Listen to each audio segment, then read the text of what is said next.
Welcome to அறுசுவை அள்ளினி. நிறைய இன்ட்ரெஸ்டிங்கான குக்கிங் வீடியோஸ் பார்க்கறதுக்கு மறக்காம இந்த சேனலை சப்ஸ்கிரைப் பண்ணுங்க. இன்னைக்கு வீடியோல மட்டன் கோலா உருண்டை குழம்பு எப்படி செய்யறதுன்னு பார்க்கலாம்.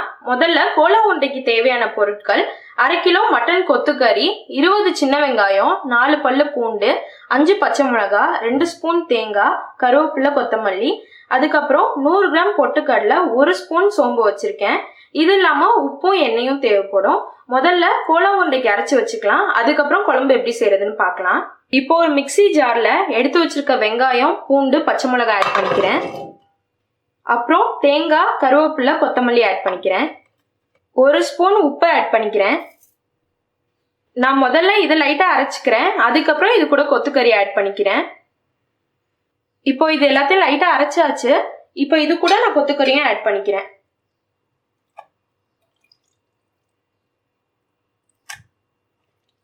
இப்போ இது எல்லாத்தையும் நைஸா அரைக்கணும்.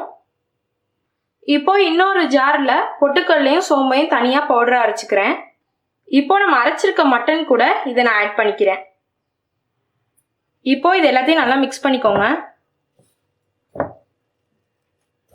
இப்போ இதெல்லாம் நல்லா மிக்ஸ் பண்ணியாச்சு. உங்களுக்கு இன்னும் இது ரொம்ப தண்ணியா தெரிஞ்சதுன்னா இன்னும் கொஞ்சம் பொட்டுக்கடலை பவுடர் பண்ணி இது கூட ஆட் பண்ணிக்கோங்க. இப்போ இதுல கையில 2 கையிலையும் எண்ணெய் தடவிக்கிட்டு இது சின்ன சின்ன பாலா ஈக்குவல் சைஸ்ல உருட்டி வச்சுக்கோங்க. இப்போ குழம்பு செய்யறதுக்கு 1/4 கிலோ எலும்பு கிளீன் பண்ணி குக்கர்ல வச்சிருக்கேன். இது கூட 1/2 ஸ்பூன் மஞ்சத்தூள் ஆட் பண்ணிக்கிறேன். ஒரு 1 கப் தண்ணி ஆட் பண்ணிக்கிறேன். இப்போ குக்கர் க்ளோஸ் பண்ணிட்டு ஒரு 4 விசில் வைக்க போறேன். இப்போ குழம்புக்கு தேவையான பொருட்கள் பார்க்கலாம். சின்ன வெங்காயம் 10, பூண்டு பல்லு 5, இது ரெண்டையும் நறுக்கி வச்சுக்கோங்க. 2 தக்காளி, தாளிக்கிறதுக்கு சோம்பு, பட்டை, கிராம்பு, அதுக்கப்புறம் மிளகாத்தூள் 2 ஸ்பூன், தனியா பவுடர் 3 ஸ்பூன், 1/2 ஸ்பூன் மஞ்சத்தூள், புளி இது மாதிரி ஒரு லெமன் சைஸ்க்கு எடுத்து வச்சுக்கோங்க, இதை ஊற வைக்கணும்.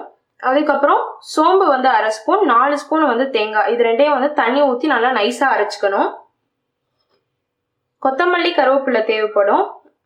நம்ம வேக வச்சிருக்க எலும்பும் அதுக்கப்புறம் உருட்டி வச்சிருக்க கோலா உருண்டையும் தேவைப்படும். இது இல்லாம உப்பும் எண்ணெயும் தேவைப்படும்.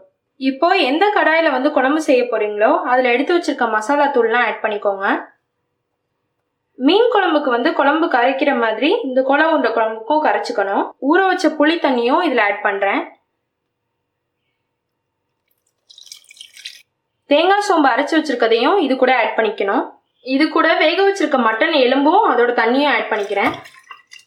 இப்போ இது எல்லாத்தையும் நல்லா கரைச்சி விட்டுக்கோங்க.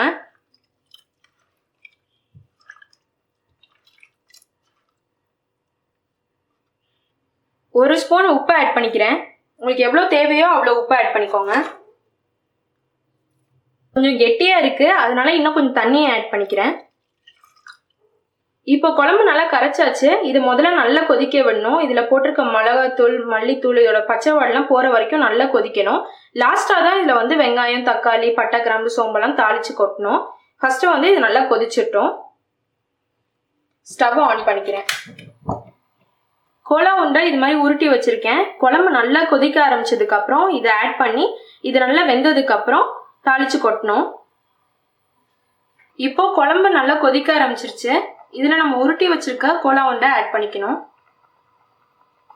இப்போ கோலா உருண்டை ஃபுல்லா ஆட் பண்ணிட்டேன். ஒரு 20 நிமிஷம் மீடியம் ஹீட்ல வச்சு இது குக் பண்ணணும். இது வெந்துருச்சுன்னு எப்படி தெரியும்னா எல்லா கோலா உருண்டையும் மேல மிதக்க ஆரம்பிச்சிடும், அப்படின்னா வெந்துருச்சுன்னு அர்த்தம். அதுக்கப்புறம் தாளிச்சு ஆட் பண்ணிக்கலாம். 10 நிமிஷம் கொதிச்சிருச்சு. கோலா உருண்டெல்லாம் மேல வர ஆரம்பிச்சிருச்சு. இப்போ நான் இன்னொரு பேன்ல தாளிக்க வேண்டியதெல்லாம் தாளிக்க போறேன். இது இப்படியே கொதிச்சுட்டே இருக்கட்டும். இன்னொரு பேன் ஹீட் பண்ணிட்டு ஒரு 3 ஸ்பூன் ஆயில், எண்ணெய் நல்லா சூடாயிடுச்சு. இப்போ பட்டை, கிராம்பு, சோம்பு ஆட் பண்ணிக்கிறேன். சோம்பு கலர் மாறும்போது வெங்காயமும் ஆட் பண்ணிக்கிறேன். பூண்டும் ஆட் பண்ணிட்டேன். இதை 1 நிமிஷம் வதக்கிட்டு தக்காளி ஆட் பண்ணிக்கிறேன்.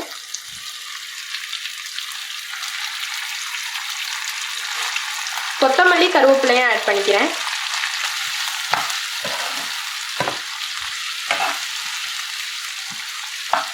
ஏற்கனவே குழம்புக்கு உப்பு ஆட் பண்ணியிருக்கேன், அதனால இதுக்கு தேவையான அளவு மட்டும் கொஞ்சோண்டு உப்பு ஆட் பண்ணிக்கிறேன். இதை வதக்க ஆரம்பிக்கும் போதே நான் குழம்பு நல்லா சிம்ல வச்சுட்டேன். கொஞ்சோண்டு மஞ்சத்தூளும் ஆட் பண்ணிக்கிறேன். இப்போ தக்காளி நல்லா மசிஞ்சிருச்சு, ஸ்டவ் ஆஃப் பண்ணிடுறேன். இப்போ கொதிச்சிட்டு இருக்க குழம்புல நம்ம தாளிச்சதை ஆட் பண்றேன்.